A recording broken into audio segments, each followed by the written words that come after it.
Morning, everybody. It's Nico Pino here. Welcome to this meeting, especially to our guest speakers. It's time to begin. I think we've got a few people in, and they're still coming in. But let's start. I think just to kick off, and then I'll hand over to the speakers.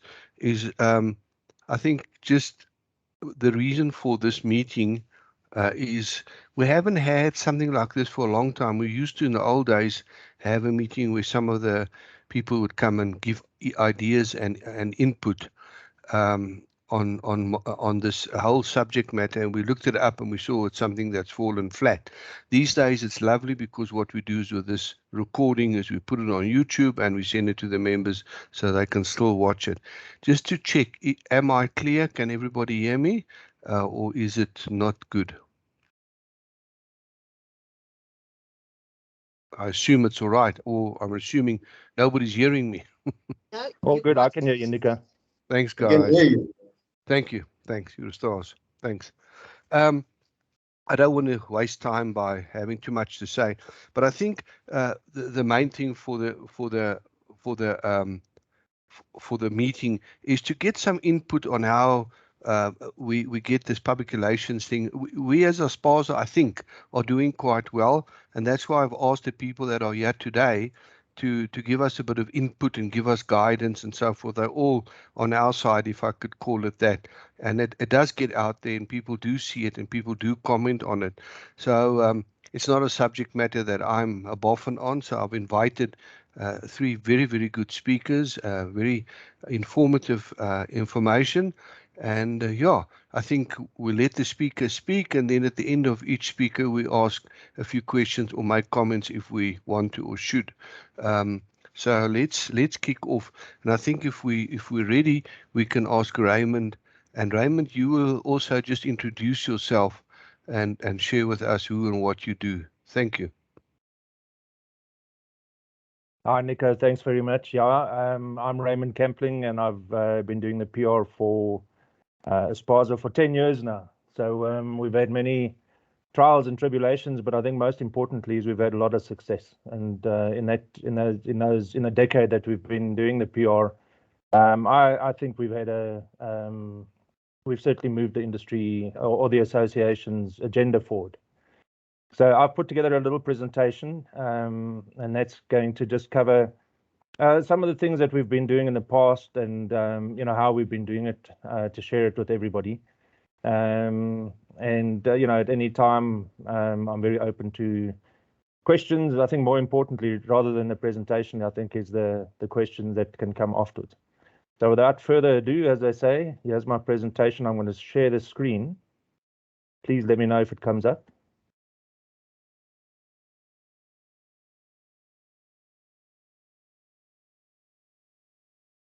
Nothing so far. And you'll also share the presentation with Anneke, so we can share it with people afterwards. Huh? The paper. Yes, yeah. Part. Okay. Do. It's not coming through yet. Let me try that.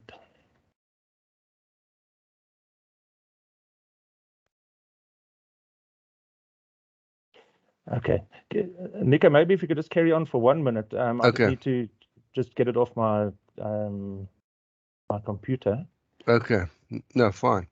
No, I'm used to that. You mushroom farming, you keep us in the dark and feed us whatever. That we used to. But it always happens. Don't worry. Us guys that weren't born with these things in our hands are always battle. I can't even put a thumbs up. But you'll get it right now. We'll give you another few seconds. Thanks, Nico. If you're battling and it's not coming right, then maybe we ask Sharon to do hers, and then you could work out how yours works if you want to. That's always an option, just to swap around. Yeah, maybe we can do that, Nico. Sorry, it's the first time I've ever tried to share on Teams, and whatever I'm doing isn't working. Have you sent it to Annika? Because she might be able to help you. It's too big. It's too big, apparently. With my journalistic efforts and photographs and all that stuff, apparently it's 500 gigs or something like that. Okay. Sharon, would you be able to take it? Yes, with pleasure. I'm not great at these technical things myself, but let me just access mine now on the share drive. Okay, and then while you do that, I just want to introduce you to the people, our colleagues that are in here. Sharon she is new in the industry on our side, and she came in with a bang, and she immediately made contact, and we were quite glad to have her come and help us. She has been to our members. She goes to our members at quarries, writes a piece about the quarry, clears it with a company, and then presents it. So it's maybe a bit of a new way of doing things, but it's excellent, and that's how we're going to share the good work some of our members are doing. So Sharon, I'm going to hand over to you. At least we've got something beautiful to experience today. Me and old Raymond, we're not the lookers. Thanks, Sharon. You can go. Thank you. I've uploaded the PowerPoint. Can you see it? Yes. Okay, great. So thank you very much for that very kind introduction. As Nico has said, I'm very new to the industry and the team here at Interact Media Defined, and obviously very, very open to rapport and discussion with everybody in the industry at this point. So I'd like to start off first by thanking you, Nico, for inviting me today. It gives me a great introduction to your members and to the quarry industry. Thank you also to the association, ASPASA, and also your members for listening to me today. Our theme for today is going to be the mutually beneficial relationship between mining industry and the media. And as you know, I'm the new staff writer at Interact Media Defined. I write for African Mining, Incorporating Mining Mirror. Now, this is one of the oldest publications in Africa and a brand that's 26 years in the making. The media house IMD, Interact Media Defined, is the overarching mother company and is the custodian. Let me just get to the next slide. Is the custodian of the brands, a number of brands, in fact, trade and technical media in particular. So Sharon, your thing is not showing. Okay. Your face is showing twice, but I think Raymond put some of his stuff up, so there might be a bit of a disaster somewhere. Just see if you could come back to your slides, because okay, okay, no problem at all. I'll just quickly load it again. Yeah, I think he dismantled you. That's all right. He's got that way of doing things. Sharon. Let's go.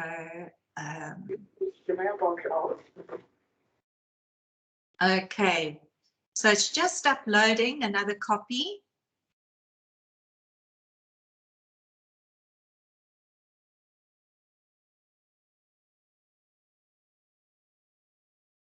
Okay, it seems to be functioning now again. It's just going to take a second or two to upload.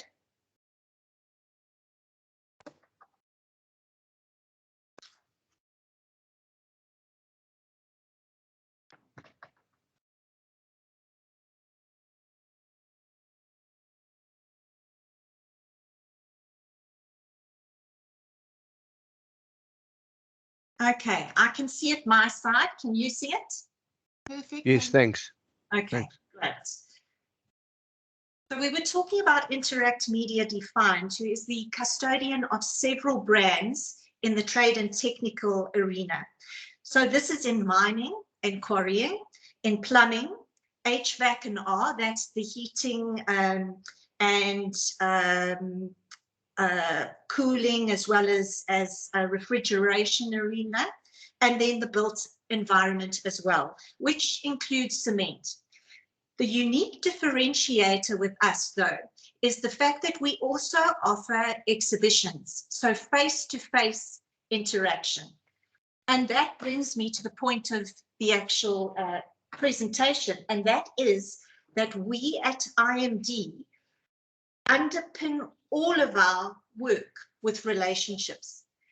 We are intrinsically involved in relationships, so from face-to-face through to all the media platforms. Our sole purpose is the dissemination of quality industry-specific content. And this is extremely important, and it's not only in African mining. We pull it through to all the industries we serve. We talk to both open cast and underground mining, in mining specifically, and of course processing entities. So anything from pit to port, from exploration to delivery of the raw material or the mineral. And this is of course including the quarry industry. In fact, IMD acquired the Quarry SA publication some time back. And what we've done is we've absorbed the readership into our African mining publication. And through the years of experience and acquisitions, the maintenance and updating of our readership has been paramount to us through expos, print, online, and digital. So it's key to our success. So let's just move over. Why are relationships so critical to us? We believe in the strength of relationship, and we believe that business cannot be done without relationship. And Nico, you are particularly good at the relationship building, and I thank you for that. So who are the mining stakeholders that we speak to? They are you, the quarry operators, the mining operators, and you are extremely important to us. And the reason for this is that you are not only the specialists in the field, and we want to tap into your speciality or news, but you are also our readers, and you are our advertisers, and your suppliers are our advertisers. And then again, we also talk to the associations, very important because they are your mouthpiece. And then, of course, the suppliers. So we then, what do we as media bring to the party? We bring a vocal to the party. We bring the mouthpiece, disseminating credible information, and it needs to be credible. And that's why we need contact with you, the experts, to benefit all stakeholders. So this could be suppliers, it could be investors, bankers. Let's move on to the next slide. How do we as media offer you something? So we offer the positive sharing of the information in the industry. And we do this across many platforms because, of course, the audience has their preference, whether it be online, digital, or print. A lot of people like the feel of print still in their hands, and they like the smell of the print. So what we bring to the party is the mouthpiece that helps to solve challenges, to share opportunities and innovation, to share learnings and wins, and then, of course, the current and the future trends. And if the last 2 years has taught us anything, it's that we rely on one another, we work together, and we need to do this to rebuild our economy for the greater good, sharing both experience and expertise. And this is extremely important in the current construction industry. So what is core to our message to the industry? What does African mining talk about? We talk about business and operational aspects and quarrying in Africa in general and mining. And within this, we focus on the financial, the legal, the environmental, the social, the political, and technical, and all of these issues that affect the industry. We pride ourselves in being original, and that's why I visit the quarries, for example, and write after having spoken directly with them. And we pride ourselves in reporting from the coalface. So our expo specialists are the ones that go to the mines, find out what they need and bring the supplies to the mines. So that's what we pride ourselves in. And then, of course, the editorial team visits most of the countries and the places we write about. So who do we talk to? I've already covered the fact that we talk to you specifically in mining and quarrying, the executives, the senior management, the operational decision makers, the guys on the ground needing assistance with their challenges, contractors, engineers, geologists. We need that expertise, and we constantly ask for contributions in that arena. And then, of course, the manufacturers and the suppliers, the guys that are putting together the solutions to the problems. And as mentioned before, we have a strong focus on things like health and safety. And Nico, that's why your last workshop was so important for me to visit. Technology and innovation, R&D, projects, so new projects in the industry. We always love a new project to write about, what new technology they might be bringing into the mix that others can learn from. And then, of course, very important at the moment, very topical, ESG, so environmental, social, and governance. And then very topical at the moment for us and going into the future, also a very important pillar of our publication would be energy. So basically the things that matter to you. If we haven't covered what matters to you, my door is always open for a phone call, and I'm always interested to know what we're missing and what you might like to read about or talk about. Then, of course, I'd like to just take you through some of our products. So some of you might be aware of the African Mining Incorporating Mining Mirror. And then, of course, we also have our directory. So this is our monthly publication. It comes out print, both in print and digital. And what we focus on there is timeless technical articles. So articles that are going to stand the test of time, that you can keep on your desk and refer to. Then, of course, we have our website with topical daily news, so top of the hour kind of news. And then, of course, we've got our fortnightly bulletin. And these are stories that have a bit more meat to them. ASPASA featured in our last bulletin and will feature in the coming bulletin as well. And then, of course, African Mining Suppliers Directory. So that is our 12th issue. It comes out in December, and it lists all of the suppliers in the industry. And that is there to help your procurement departments at the end of the day. And again, timeless, it's used for a full year. Now this publication, African Mining, the African Mines Handbook and African Mines Online, is a very, very niche product. It is a database. It's available in print once a year and then updated daily online. And it offers people in the industry, so your suppliers and your manufacturers, contact details to enable them to come and talk to you about their innovations and solutions. It's a comprehensive database of quarries, mines, mine projects and explorations in Africa, and also the smelters. And then we're moving on to also a very niche product we do, the Equipment Specs Handbook. Now, this would be very useful to you, I'm sure, because what it does is it lists the specifications of the various OEM heavy metal equipment. And in fact, anything from a generator through to an excavator. This is the project I became involved with initially 2 years ago when I joined IMD as a consultant. And it really is a project very close to my heart. It is used daily by decision makers on the ground, wanting to make a decision and compare the equipment immediately and make a decision to buy or to rent or whatever the case may be. It's an annual. It comes out in September every year. And then, as I've mentioned to you, we pride ourselves in the face-to-face communication we have, because that is intrinsic to relationship building.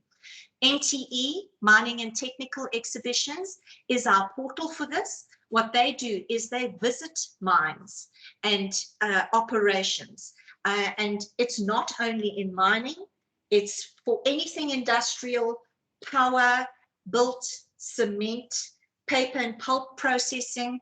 And what they do is visit the mine, find out what the requirements in that area might be, and then they take it to the suppliers. And they specifically target suppliers that will answer the questions of those mines and answer the challenges that they're experiencing at that time.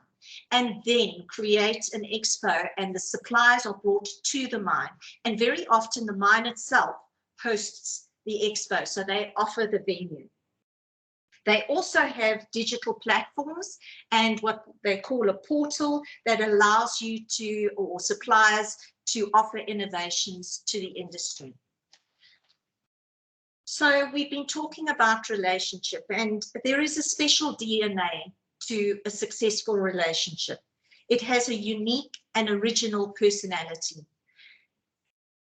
We together should be keeping abreast of the marketplace and doing so with an innovative approach to everything we do, making solutions and tech available and easily accessible to the industry. Relationships should be consistent in its projection and its portrayal, and underpinned by integrity. And that's what we at IMD stand for. We are dependent on one another. In other words, we're not islands in the sea. And so let's talk about, in conclusion, the story. Without your input, the experts in the industry, the guys at the coalface or in pit, we would have no story. Without the reader, we would have no one to talk to. And that is you too. Without the advertisers, again, you and your suppliers, we would not be able to function. And without the media, all platforms, including social media, there would be no voice. We are all important in the workings of the mining and the quarry industry. And the relationship is reciprocal and mutually beneficial. So simply put, we need one another. We welcome your stories. Please contact me if there's anything new you're doing, something unique, specifically in safety. We all know that is paramount at the moment for our country in particular.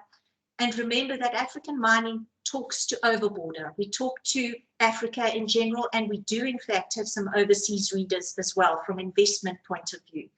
So I'm really looking forward to some questions, and please take note of my number there.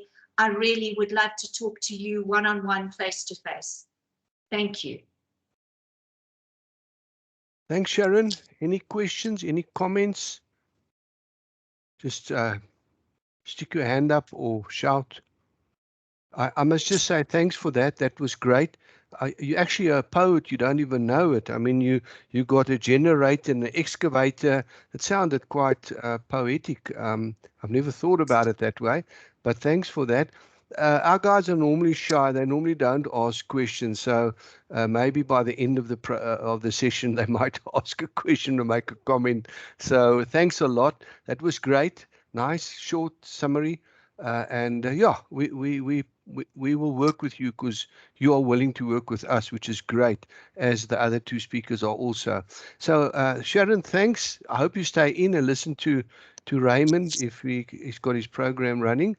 Raymond, we can hand over to you.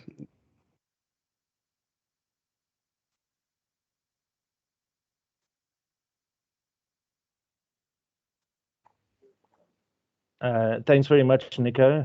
I've just got to see again if you can see my presentation on the screen yet. Yes, Raymond, if I could just suggest you go onto your presentation self, out of the screen, and then just click on presentation mode or just say F5.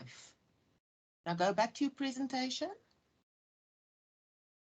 Okay. Maybe you can give me a slow clap here. No. F5.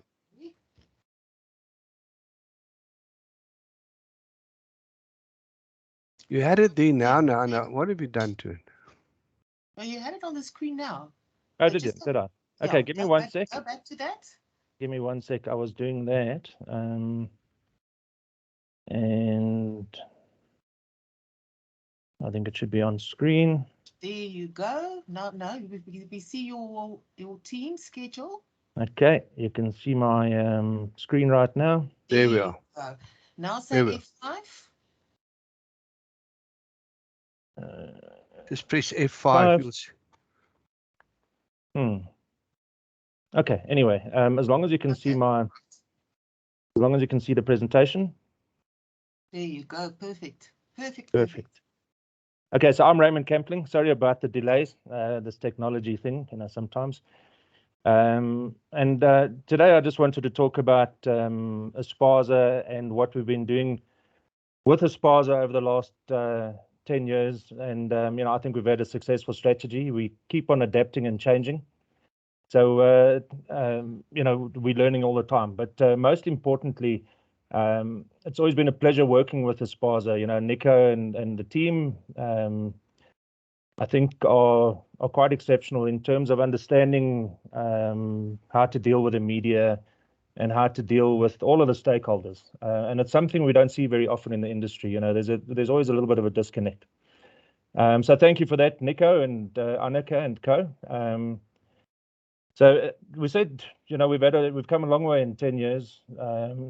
I think then during that time, ASPASA was already quite well known within the mining industry, but I think we've taken it to become a household name. And certainly anybody in the industry that doesn't know ASPASA by now, considering all the media that we hit all the time, I think they're living under a rock. No offense, but I think it's also thanks to our media partners. Excuse me, to a large extent. We have unsurpassed news coverage. We've got great relationships with our news editors and journalists. And I think, at any time, and I think Nico will attest to that, at any time when we do need to get something out urgently, we can pick up the phone. And I know that the media in our industry will assist us to get any message out that we want to. So times are a little bit uncertain right now. We don't know what's going to happen next. Are we going into lockdown? Are we coming out of lockdown? Are we going to wear masks? Aren't we going to wear masks? Whatever the case may be. But in terms of media, I suppose nothing really changes. And this is what we've been doing over the last couple of years. So I think it's important to look at the role of PR in the industry, and especially in an association like ASPASA. ASPASA really needs to communicate with its stakeholders. If it didn't do that, or as an association, if you don't do that, you're really dead in the water, because you're doing a lot of good work, and certainly ASPASA does a lot of good work. And we really need to tell that story, in the appropriate channels. I think communication is always going to be king, and we need to do it, whether it's through Nico's meetings and through his great personality, whether it's via emails from Annika, or if we use the mass media. We keep on informing the market. We keep on informing them of our victories and of our little successes. We keep on, when there's any lobbying to do, that's the time we do it. So I think the parties always remain informed, and they're aware of our new initiatives, our best practices, warnings, disputes, training, and more.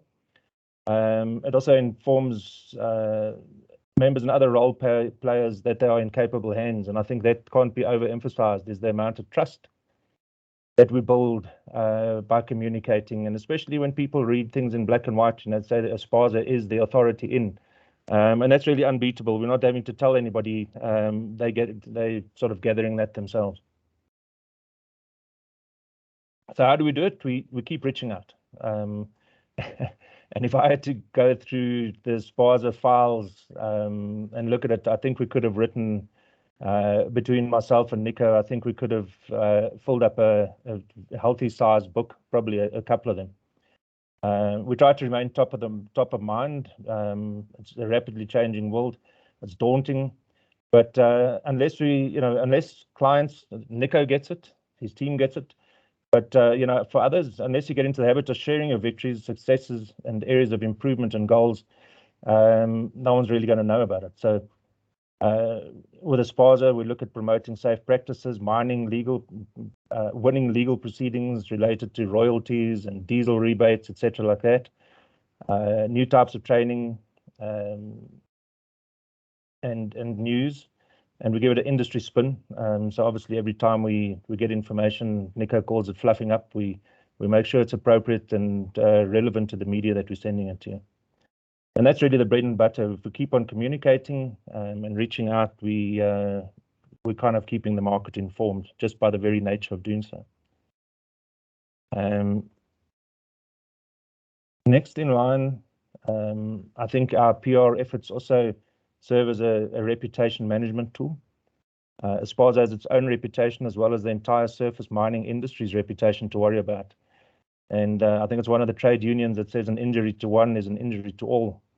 So, I think that applies for ASPASA, whether it's a member that steps out of line or the industry being smirched by non-members, whichever way, sometimes we do have to react.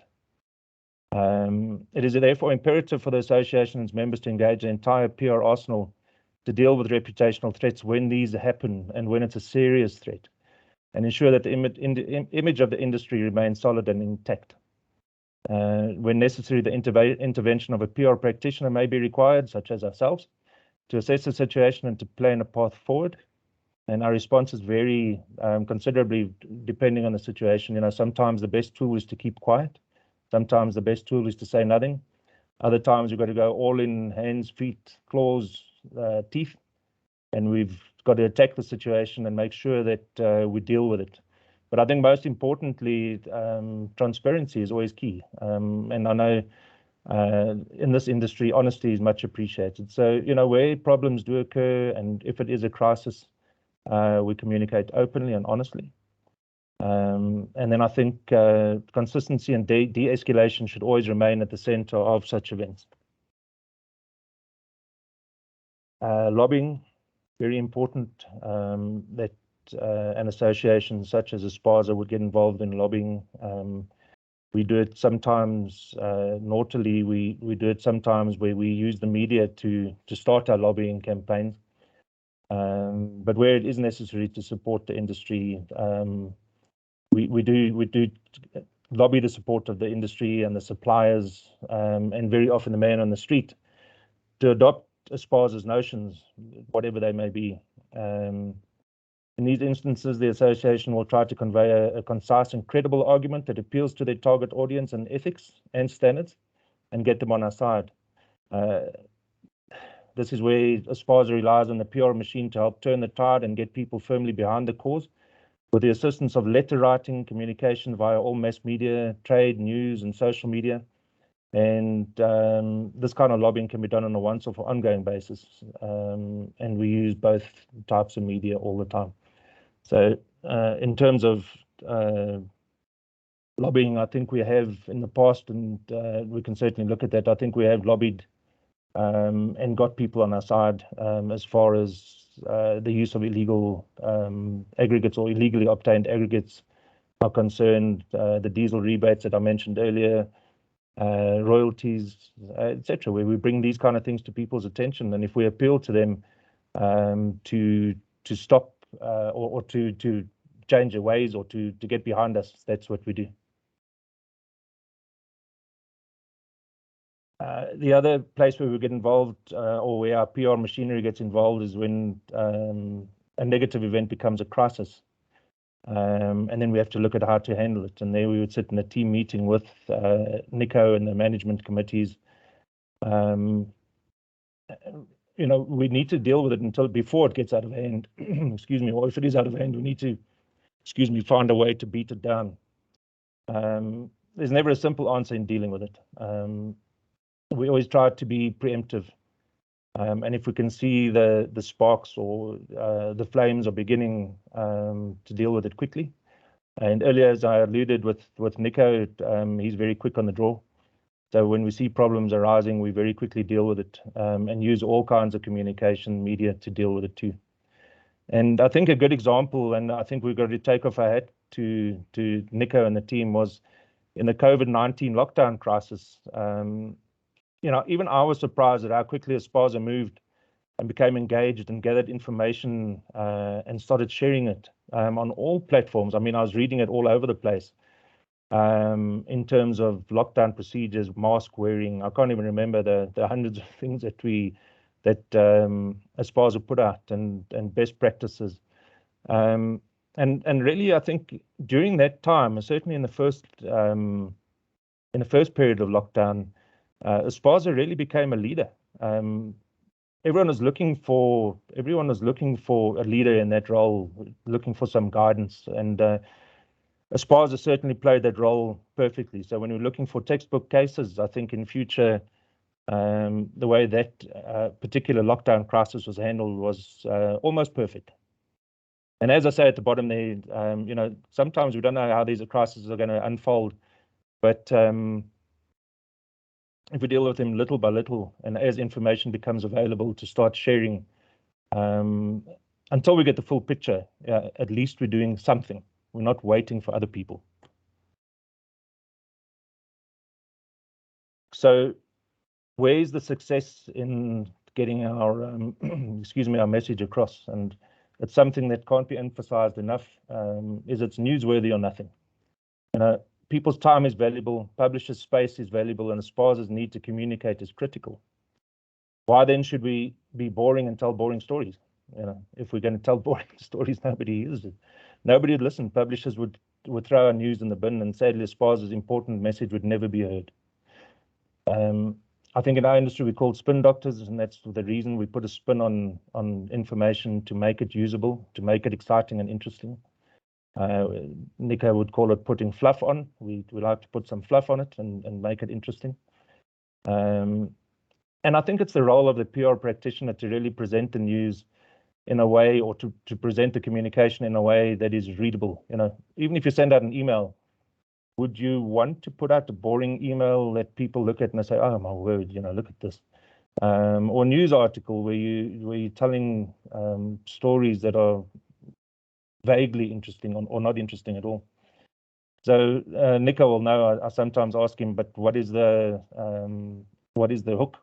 You know, what are we trying to achieve? And once we know that, we put a spin on it. So, you know, very often that is not the job of the client, or of the association in this case. That's our job.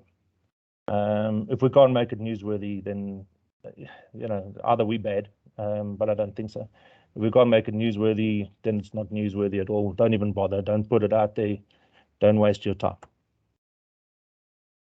And that's what we spend our time doing, is really making things newsworthy. So then we come to the same information. And Nico, again, sorry, I keep on referring back to Nico, but you know, when it's a long relationship like this, we kind of stand shoulder to shoulder, beating the same drum. So The Sopranos, I think it was, he used to say, the main gangster used to say, "It is what it is, bada bing, bada bang." And I think that's what it is. You know, if the situation is such, you cannot do anything about it. If mining is a dirty environment and it causes pollution, or may cause pollution, or displace people, or whatever the case may be, that's what we're dealing with, you know. And in a body like ASPASA, where it's an insular body, things don't change much. And Nico showed me some magazine articles from the 1970s, early 70s, where the issues were exactly the same then as they are today. So we can't avoid, normal journalistic approach would say, you know, you can only talk about safety once, or you can talk about illegal mining once and maybe do a follow-up story. But in our case, we can't afford to ever stop talking about those issues, about the issues that are new to that affect the industry. Firstly, we've got to keep it top of mind, and then secondly, we've got to make sure that new entrants into the industry or users of our products are informed. New businesses start up every day, mergers, acquisitions, things change all the time. So to the two publishers that are present today, please excuse us when we beat the same drum, but you'll know that it's critical that we keep on talking to our industry as it changes, as the young people come in. One thing for sure, we'll never give you the same story twice. We'll always rehash it. We'll tie it to current events. We'll highlight negative events and give people reasons why those negative events happened. And then I think we'll point them to the ASPASA way and to safe practices, or safe or profitable, or whatever the case may be, whatever we're trying to achieve. We'll always give the alternative as the ASPASA way. So times are changing. COVID has moved the goalposts and led to people adopting more liberal approaches to obtaining news, as well as new forms and methods of spreading communications. And, I think in years gone by, we used to take our little newspaper and sit down and read the news. Nowadays, we take our news from any old source, and many untruths, unfortunately, are told by social media and all the rest of it. But nonetheless, the citizen journalists are out there and they'll keep on telling the story, which is great in many ways. Probably 90% of the time, it's good stuff. And I think we just need to harness. If we harness these new approaches, we can also make a lot of headway. And as long as we're part of the news in whichever format people receive it, it's good news for us. We've also sadly seen a lot of the traditional media that have supported us through the years and who we've supported disappearing and unfortunately going under. That's never good for the industry. It just means we've got fewer voices beating our drum, the drum that we had sold them. But anyway, and then there's questions, and that's for the professionals to ask and understand. Will we be seeing Sunday newspapers in the future? Is Facebook on the brink of collapse? Are mail shots even legal in the face of POPI Act? And these are some of the dilemmas we've got to look at and harness and manage. So changing environment, changing all the time. Let's hope we can swim to the next ice block. It brings us to traditional media, and I think we've got two traditional mediaists with us there today. While the era of printed magazines may or not be coming to an end, South Africa's publishers have not been sitting on their laurels, and they've paid close attention to capturing or recapturing their audience. They've introduced web-based news portals, digital page flip copies of their printed magazines, which I love very much, newsletters, news flashes, and they also have the same purpose of reaching their target audience in a manner that they prefer. As Sharon was saying earlier, some people still like print. They'll never leave it. I love the page flip type mags where I can go back and save it and get back to it later. Others like just the headlines, and I think where people have been, it's almost like the doomsayers that print is dead. It's not dead. No media form is dead. I think it's changed. And I think the advantage for us is that we can consume the media in whichever way we want to. If I like print, I can have print. If I don't, I won't. What I can tell you is that readerships in most cases have gone through the roof. 3, 4, 5 times the readership that these publications used to have. So if ever you're wondering about your ad spend or the worthiness of getting your stuff into the media, I think your audience is about 3 or 4 times bigger than it was 5 years ago. So get involved, stay with them.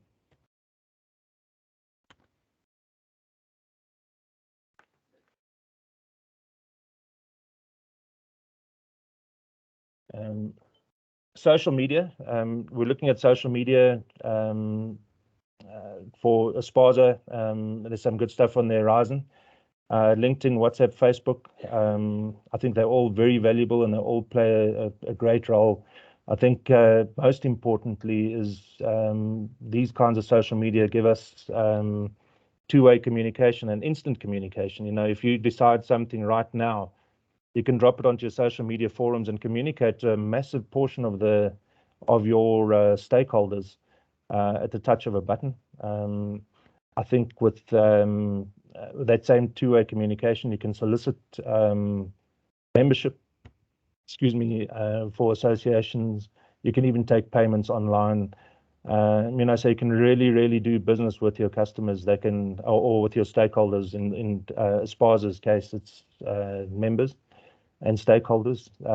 Talk to them. They can talk back to you if they're interested in what they're hearing, and if newbies want to become members, they're more than welcome to sign up and take payments. So these are the possibilities that we're seeing in the future.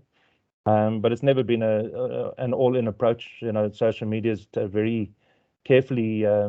We've got to be very aware of the limitations and some of the issues, such as manning the social media networks. There's nothing worse than reaching out to an association or a company and you get no response back. I think that's probably dents your trust more than anything else. So from a positive, from what would be a positive reach out becomes a negative reach out. And then, like all things, this is the last slide. Sorry, it has been a long one, but like all things, I think all of what we've been talking about has been very nice and very appropriate. But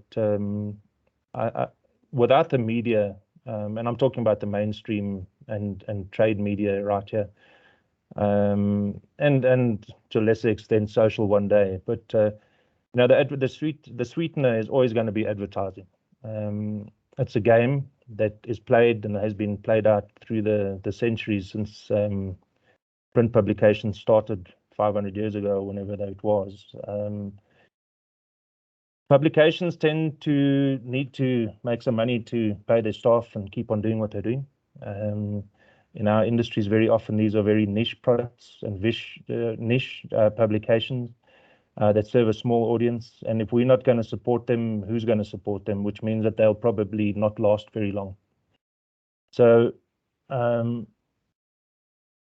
what tends to happen is the publishers become quite sticky about the fact that you've got to support them back for supporting you. And there'll always be that playoff. If we stop supporting the media in any way, shape, or form, we'll not be well liked anymore.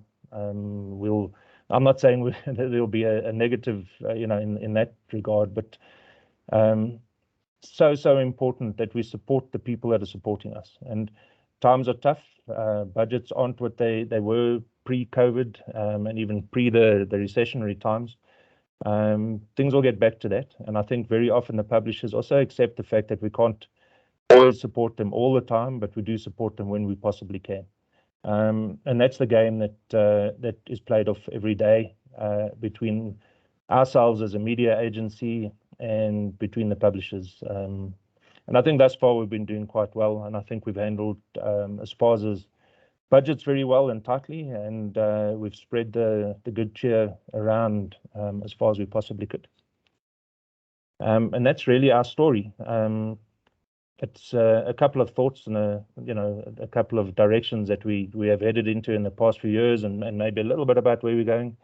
But obviously those are my thoughts. So if there's any questions, I'm very happy to field them. Thanks, Raymond. Any questions from anybody or any comments? It seems none.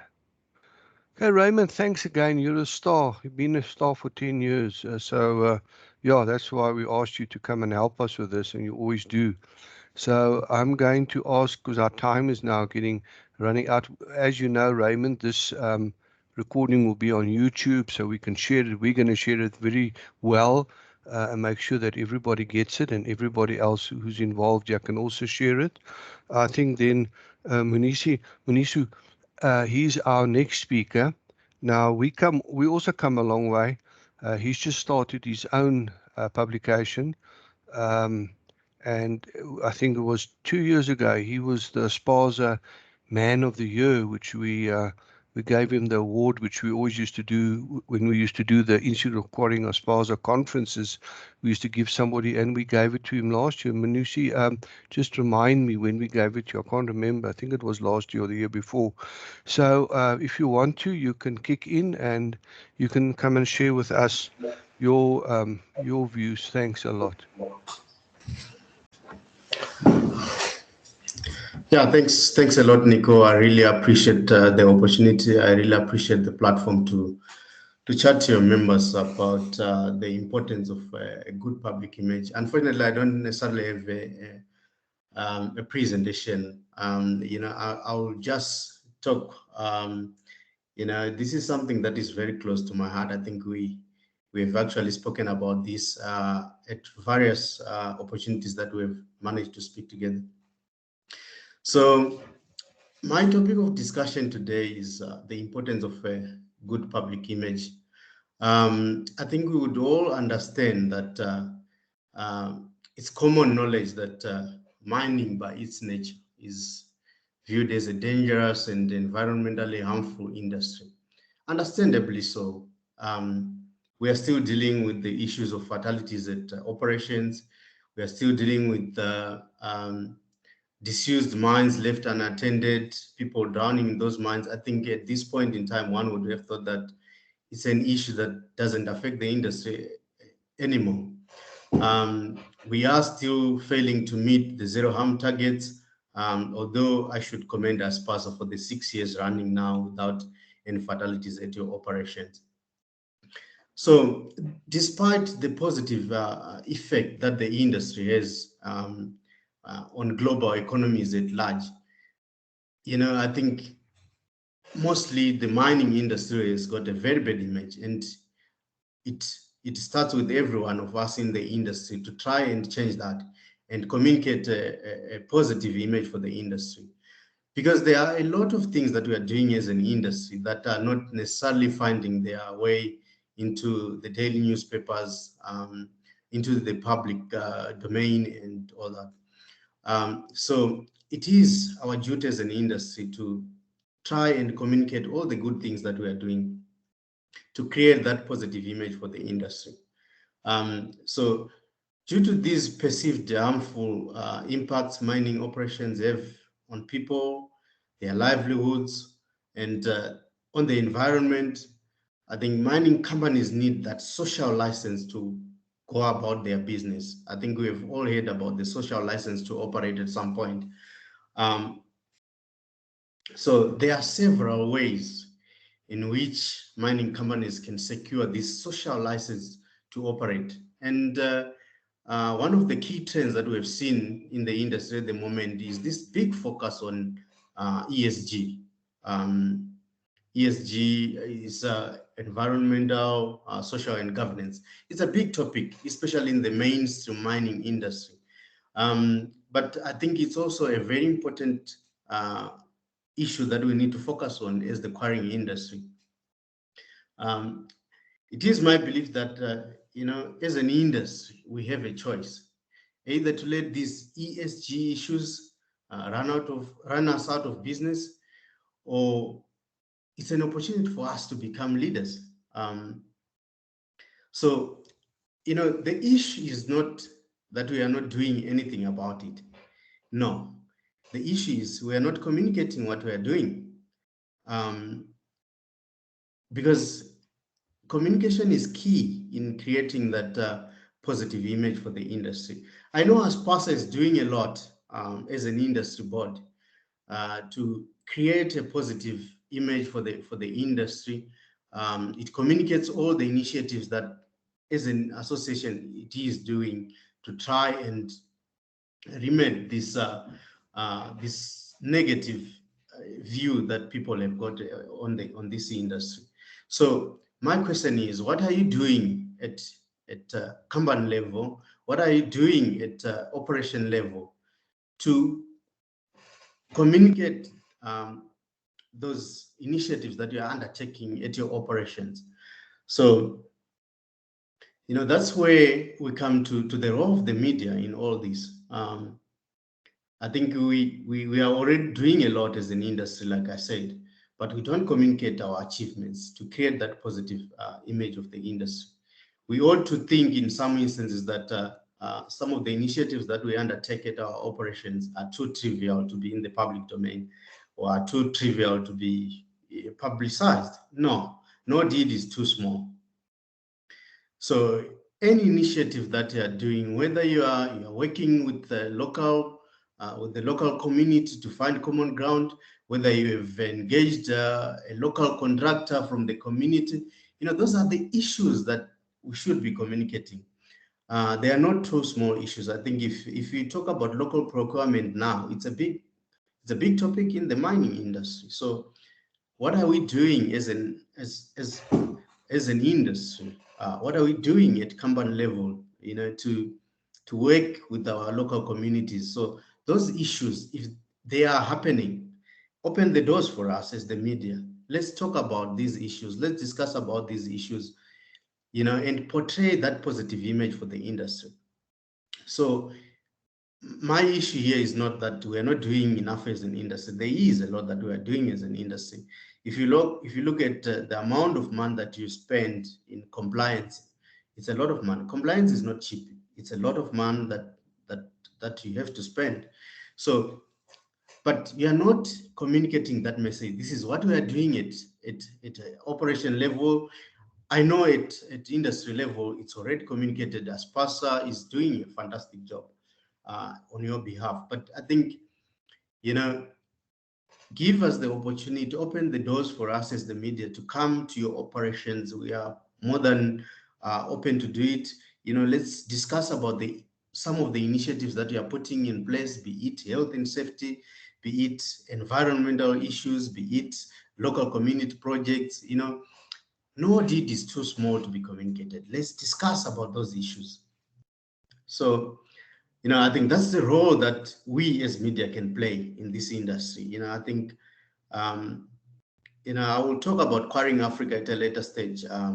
As Nico mentioned earlier on, I started my own publication, and one of the critical thinkings behind starting that publication was to provide an information hub for the industry, for the quarrying industry specifically.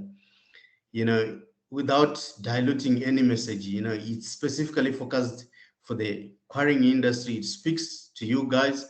It speaks about the initiatives that you are doing. It speaks about some of the challenges that you are facing as an industry. It speaks about the solutions that you bring to these challenges. So, I think I will repeat that, it's important that we communicate all the positive things that we do, because it's the negative things that find that attention in especially in the mainstream media. So all the positive deeds that we do at industry level are never recognized. So let's speak about our own issues. Let's be able to communicate about our own issues, from a positive impact point of view. I think we have already spoken about the health and safety achievements. If you remember the previous ASPASA meeting that we had, it was really incredible to see that, no operation got a 70% score or below. Everyone was 70% and above, which shows the amount of time and investments that we are making in making sure that we comply with the health and safety issues. I think if you also listen to that official from the DMRE, he spoke highly about ASPASA. He spoke highly about the work that you are doing in terms of health and safety. So what I'm saying is, open the doors for us. Let's come to your operations.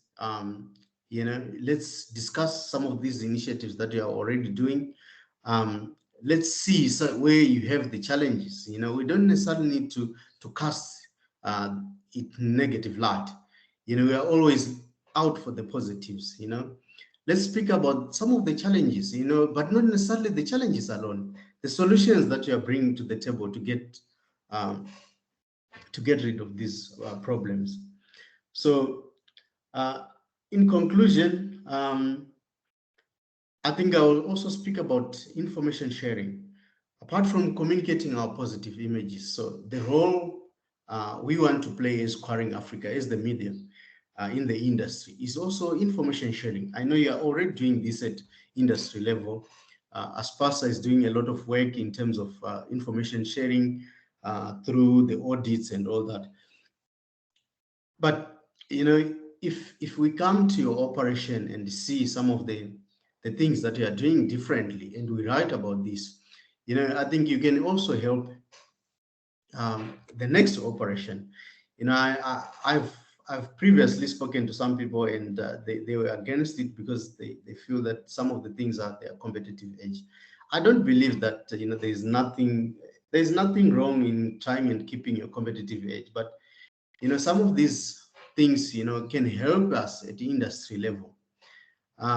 Remember, if we have a fatality now at one of the ASPASA member quarries, it says that 6-year track record that we're talking about has been wiped out. Although as an operation you don't necessarily have a fatality, or you don't necessarily have any incidents to report, your neighbor is reporting a fatality, which impacts negatively at the industry at large. It impacts negatively at the quarrying sector at large. If we're speaking of the quarrying industry now, we speak as an industry, as a sector. So, I think information sharing is key. Let's discuss some of the initiatives that you are doing, to accelerate this, this journey towards zero harm. I think as an industry we've done a lot already, but there are some who are still lagging behind. How can you help them as an operation? How can you help them? So open the doors for us. Let's see those initiatives that you're undertaking, and let's write about them. Let's communicate those initiatives. They can help your fellow neighbor. I think as an industry, we need to speak with one voice. We need to maintain a good public image as an industry, not necessarily as a company or as an operation. So if you don't have fatalities at your operation, and the next person has got fatalities at an operation, so it still impacts you in negative light as a member of ASPASA, or as a member of the quarrying sector. So that's why I'm saying, open the doors. Let's chat about these initiatives. As small as they sound, they can help the next person. So I think that's one of the reasons that I've established Quarrying Africa. So just to give you a little bit more information about Quarrying Africa, I know we are running out of time, but I've been in the industry for more than 15 years now. I have worked closely with Nico and Raymond and some of you in the industry. I really appreciate you opening up your doors for me to come and do some stories. So, I think Quarrying Africa seeks to be that voice for the industry, not necessarily a voice, but the mouthpiece for the industry. Use us to communicate whatever you're doing. We want to help create a positive image for the industry at large. So I'm open to ideas. I'm open to doing stories. You can just get in touch with me. I will share my details with Nico. You can get in touch with me anytime. I'm open to coming to your operation, see what you are doing, write about it, communicate that positive message. So I think together as an industry, we can do this. When I say as an industry, I think, I am part of media, but the media that I know is business to business, and business to business that I know is the quarrying sector. So I want to work closely with the sector, to create that positive image for the industry. Thank you very much. I will take any questions if there are any. Thanks, Manisha. Any questions? Any comments? I think we've had excellent discussions, and again, thanks for your input. And I'm just wishing you well with your new magazine, and I'm sure we're going to make it between us and yourself to get it on the road and let it go. Thanks for that. Thank you, So Nico. right, thanks, man. Just to end off, thanks everybody, the three speakers. I must just thank you, because I think what you've done today is something new, something new that we haven't done at this level. And then on the agenda, we're just saying, what do we do? What do we plan for the rest of 2022? And I'm not sure how we get to those points. And maybe what we should do is ask everybody, and especially the media, to come up with a few ideas. The one that I've got, which I see they do overseas, is like, and there is the visiting of quarries, but then they have a competition of, let's say, who's the best quarry, or who has got the newest ideas, and one gives them a specific award or mention or whatever. So then it automatically becomes a bit of a pride thing. I was in the magazine because I had the newest new flower on my mine, or whatever. So maybe think about that, how we could say, these are the guys that really stand out. I see in the UK they do that. And maybe that's something that we can tie the press into. And when I talk the press, it's you guys that just spoken. And so, okay, what do we do to say, to up the stakes in the industry? Who's the personality of the year? There's a lot of people that in the years that have gone by that have been very interesting people. I mean, we had Jannie Habig, the national rally champion, who had a quarry in Stanger. We had the Goudrians, who are both Springbok flyers. They fly aeroplanes with no engines in.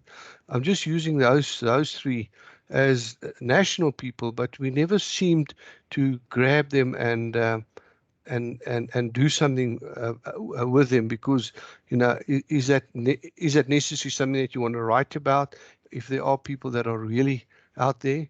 So yeah, some ideas, some input. I don't know if anybody wants to make a comment, wants to say something.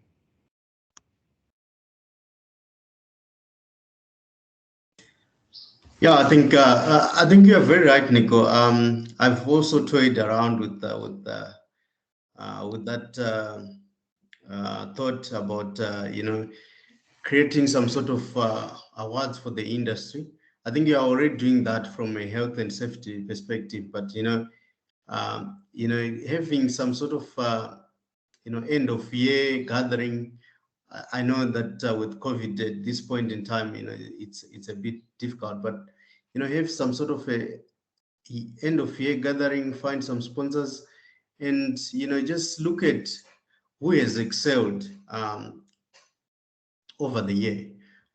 You don't necessarily now need to look at health and safety. You look at everything, Yeah. be it environmental, be it quality of aggregates, all the things that I think we can leverage some of the audits that we are already doing. So be it quality, be it environmental, all those things. So then you find some overall winners. It creates an incentive for the industry to strive for best practice always.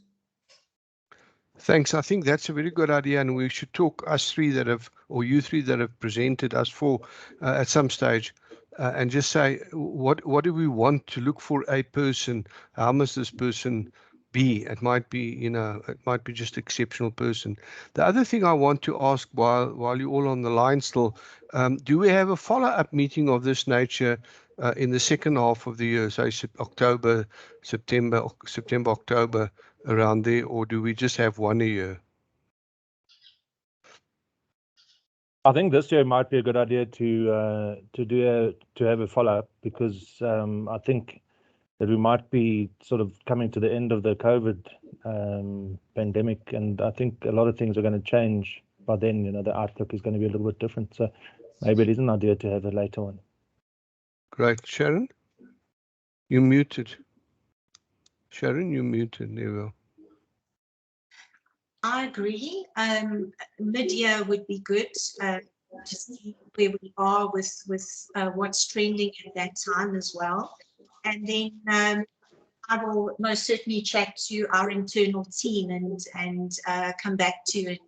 And I think it would be good to meet after this as a follow-up meeting. Great, thanks.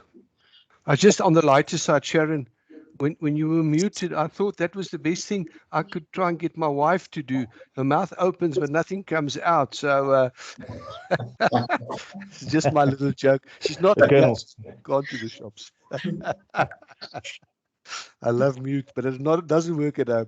Now I think, okay, let me and Anneke set up a follow-up, maybe just after the middle of the year, maybe just after winter, just at the end of winter, when everybody is now, as we say, gatvol, we can have something new. And maybe we have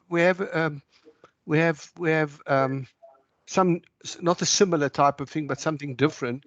And maybe we share some of the top articles or whatever, you know, we say, okay, here was an excellent article from one of the press guys and here was this and that. Even that should be an award. What do we think, you three people think, what is the best one that ASPASA got this year? So something to that effect. Let's make it fun. I mean, yeah, I think this could be fun anyway. Anything else from anybody? Then otherwise, I'm going to. Anneke has to go for a snooze now. She's worked hard, so she's going to go and lie down a bit. I'm listening to you. No, I'm only joking. No, Okay, just a word of thanks for arranging this. And then Vanessa, very nice to meet you. And also Raymond, very nice to have met you. I enjoyed listening to you. Thanks, you, guys. Sharon. Likewise, all the way around too. Thanks, guys. Thanks, Anneke. I think you can cut it now if you want to, and then we'll all leave. Thanks, guys.